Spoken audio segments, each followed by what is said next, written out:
Deutsch lernen durch Hören. Gastfreundschaft.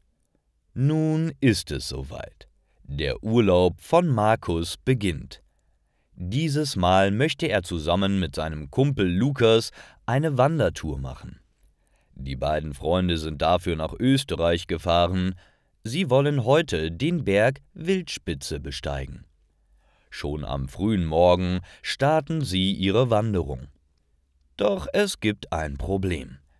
Kurz nachdem sie losgelaufen sind, fängt es stark zu schneien an.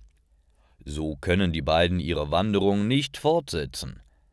Sie brauchen eine Unterkunft. Markus entdeckt eine kleine Hütte. Schnell laufen sie dorthin und klingeln an der Tür. Eine kleine, alte Frau öffnet ihnen die Tür. Sie bemerkt das schlechte Wetter. »Kommt schnell rein, sonst erfriert ihr noch«, sagt die alte Frau. Markus und Lukas bedanken sich und betreten die Hütte. Hier drinnen ist es schön warm. Die Frau bringt ihnen sofort einen heißen Tee. Das tut gut. »Ich habe auch noch etwas Suppe.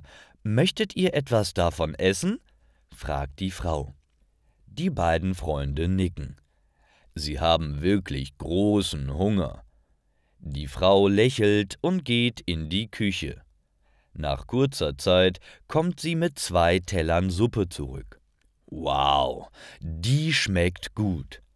Markus und Lukas fangen sofort an zu essen. Die Frau sieht ihnen beim Essen zu. Sie freut sich über die unerwartete Gesellschaft.